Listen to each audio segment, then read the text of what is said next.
So we go, and that first feast comes, the second and the third come directly after. So we start out with Passover, and then we go to Feast of Unleavened Bread, and then we go to the Feast of First Fruits. And then there is a space. There's a space, and there's a big gap. Just from a visual perspective.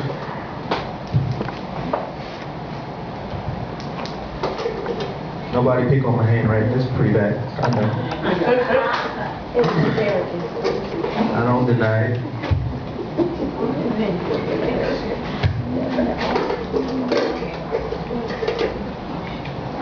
Oh, there's one. All right, so we have the first feast, and we have the second feast, we have the third feast. I think you need to use another mic to see it. All right. It didn't work too well. All right, let's try this. So you can see it now, huh? So we have the first, second, and the third. Then the fourth is way out here. It says you count for yourself 7 times 7. 7 times 7. And then we see another gap, big space in time. And then that's pretty much how the feast look. You know, when we hit that first one, they come right back to back. Big space in time, which is what we're going to talk about today. We're going to talk about this feast. This is where we are. And then we see another big space in time. You know, just from a Gregorian calendar perspective, we're in June. Okay? We're not going to have the next feast until Yom Teruah, which is the Day of Trumpets. That's the next feast that happens. And that is sometime in September. So there's a big space in time. And that's what we kind of see happen there. So that's just to give you kind of a visual on what the feasts look like and how they line up. And as Rabbi said, we have a lot of the teachings out there online. And one of the teachings I did was on each individual feast. I'm not going to go through each individual one today. So that's something that I would encourage you to go out there and look at. And there's actually written information that you can download on that as well and study through. But I am going to look at in depth the fourth feast. So the fourth feast, number 4. Let's just talk about some of the things that really stand out about this number 4. It's the fourth feast, Shavuot. Let's talk about what happened on that day. On this particular day, from a historical perspective, it's the time in which the children of Israel had come out of their captivity. Okay? There had been a cleansing, if you can say, a cleansing that was taking place. And they will remember going around this mountain. And at this point is when they came to receive, and God told them, don't touch the mountain. He said, cleanse yourself. Right. So we know that there was something special that was going to take place here. And what took place there was the giving of the Torah, the giving of the commands. This is the time when Moses went up into the mountain and spoke and communed with Yahweh, with God. And God gave him a covenant. And upon giving him this covenant, something special that took place. The children of Israel, they got a little scared. Matter of fact, let's look at that real quick. Let's turn to Exodus. And we're going to go right to where the commandments were being given. We're gonna go to 20, and right here at 20 is where he had told them, don't touch the mountain. And Moses said, we got it covered. We built basically a barricade around the bottom of the mountain so that no one would come near it. So now God began to bellow out these commands. And this is where we're at in 20. And we see he starts by telling them that I am Yahweh, your Elohim, who brought you out of the land of Mitzrayim, out of the house of bondage. He established who he was with them. Number one. Why? Because they had many gods. They were used to being around, let me say. They were used to being around many gods. So remember, we're at a time when there was cleansing that had to take place. They were coming out of a place of slavery, out of a place where they were oppressed, and a place where they did have many gods. So that was one of the first things he did. Now let's jump down. I'm going to jump down to 18, verse 18, and we're going to read. So Exodus chapter 20, verse 18. And all the people saw the thunders and lightning flashes, the voice of the shofar and the mountain smoking. And the people saw it, and they trembled and stood at a distance, and said to Moshe, or Moses, you speak with us, and we hear, but let not Elohim speak with us, lest we die. And Moshe said to the people, do not fear, for Elohim has come to prove you, and in order that his fear be before you, so that you do not sin. Hallelujah. Hallelujah. So he was proving a point here. He's proving a point. Now, just read down a little bit further. So the people stood at a distance, but Moshe drew near to the thick darkness where Elohim was. And Yahweh said to Moshe, say this to the children of Israel. You yourselves have seen that I have spoken to you from the heavens. You do not make besides me mighty ones of silver. You do not make mighty ones of gold for yourselves. Somebody read the first two commandments. Nice and loud. I am Yahweh, your Elohim. You have no other mighty ones against my face. All right. So, we can see that what's taking place... Oh, I'm sorry. Read second. You do not make yourself the false image. There you go. All right. So, we can see right here that Yahweh did exactly what he intended to do. He got out everything he wanted to say. Anybody ever read a book? Anybody in here ever read a book? Oh, yeah. Don't tell me I'm the only one. I'm a Cliff Notes guy too, but good gracious, I read 1 or 2. Now, who think they can read the table of contents and have the entire book figured out? Just who's that good? Who can get tested on the contents of a book and had only read the table of contents? Who think they would pass that test?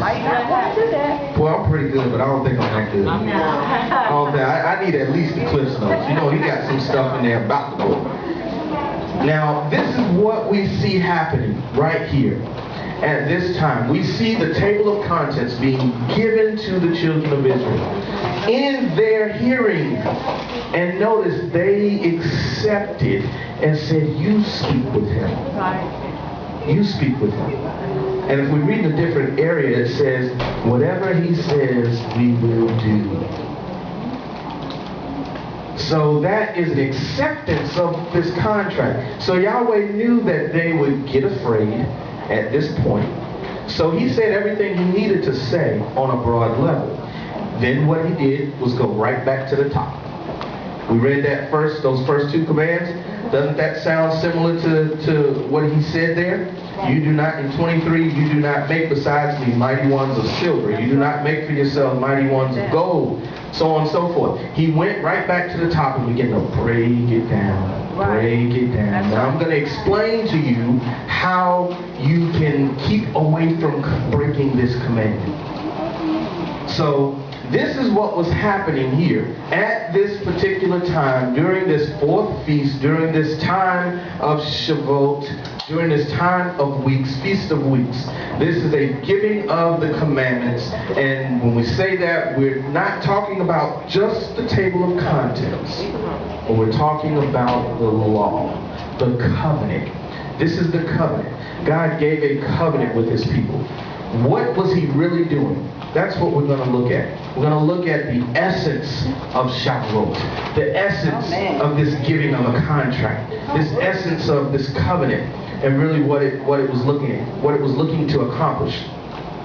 There's something very special about, I kind of grouped these feasts the way I did.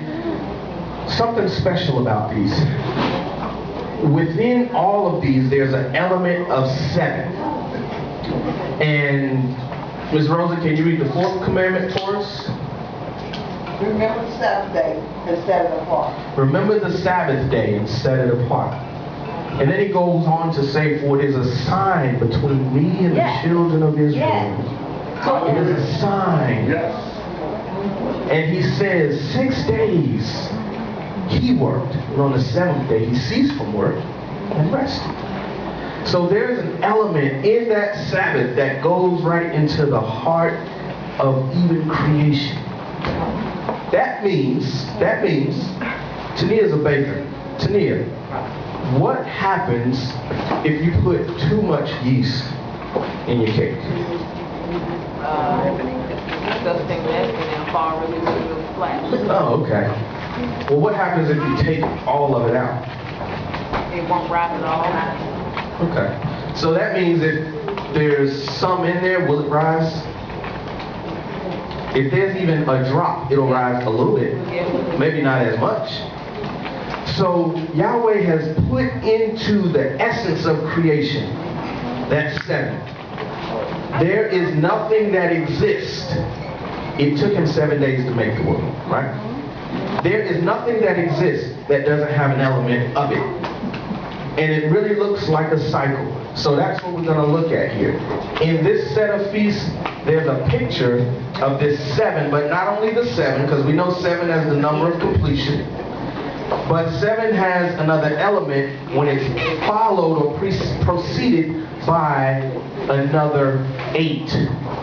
So here we go. If you look at the first 3 feasts, in the first feast, you have Passover.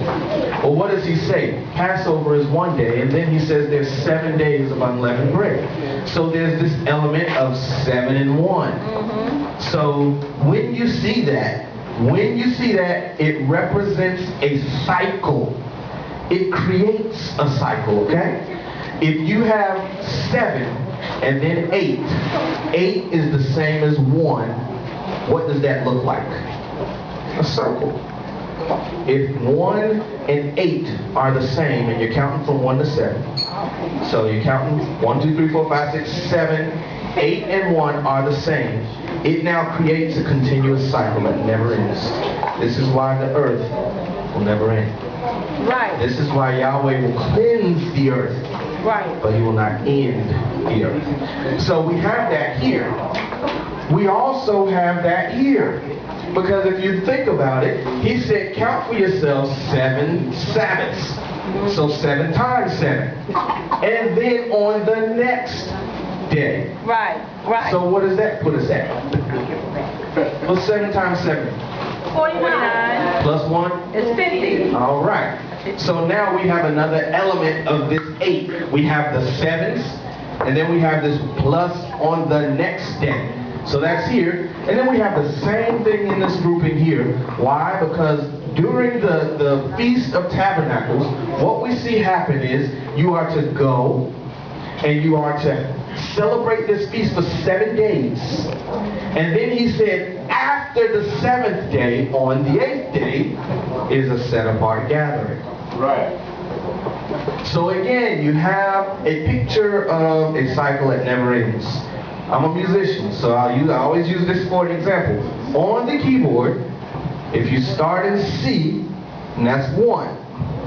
C, go all the way up to the last note before it's back to C is B, and there's 7 notes. Guess what the next note you hit is? C. Guess what C is? The same place where you started. So the 1 is the same as the 8. 1 and 8 are the same. This is how you create a cycle. I can start at one end of the keyboard and go all the way up, and eventually the sounds will start to repeat themselves in a higher octave. Octave 8. So it just repeats itself in a higher octave. I describe that like look at the threads on a screw. It goes in a circle, but the revolutions go deeper and deeper and deeper and deeper. Same thing we see happening there. So keep that in mind. Just keep that in mind. We'll bring all of this in together. But I want you to just kind of keep the tidbits in mind right now. So that's a sign that there's some perpetuity that's taking place here, and not just a completion, but completion of a cycle, which means that cycle is going to start over. So that tells us something. The keeping of it, number one, should reflect that as well, right? That means it's perpetuity. That means it's forever. Now, let's compare it to what happened in the fourth day of creation. This is the fourth feast again. Let's compare it to what happened the fourth day of creation. Anybody know what was created in the fourth day? Any takers? What was created? Say it louder. The sun. And what else? There's a couple other things up there. The moon. What else? Stars. Okay, sun, moon, stars. Why were they created? It says that they were created for the seasons and times. A reckoning of time. So, we have that. Keep that kind of on the left side of your brain here, okay? So we're going to tie that back in together. So on the fourth day, we have what was created is the sun, the moon, the stars, all giving what? Light. All giving light.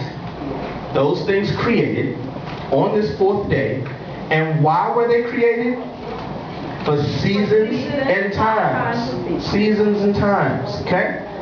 Now, how does that relate back to this particular feast? So, if you think about it, I'll give you a clue here. If one day is as 1,000 years, and we know that Yeshua came in the 3,000th year, which means the fourth day. I just gave y'all an answer. I'm sorry. Well, Yeshua came in the fourth day. Right. If you're counting from the beginning of creation to the point he came. I don't care what calendar you use, if they off by 1,000 years. If he came between 3,000 and 3,999, he came in the fourth day. Okay? So, now let's layer it.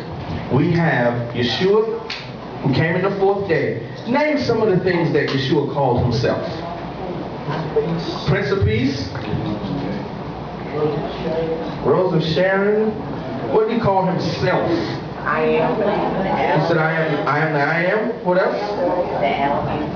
I am the Aleph and the Tav. I am the beginning and the end. Okay. That has an element of this as well. What else did he call himself? When the Samaritan woman was at the well, what did he tell her that he was? The living water. Okay. What else did he say? What else did he call himself? He called himself the living water. Bread.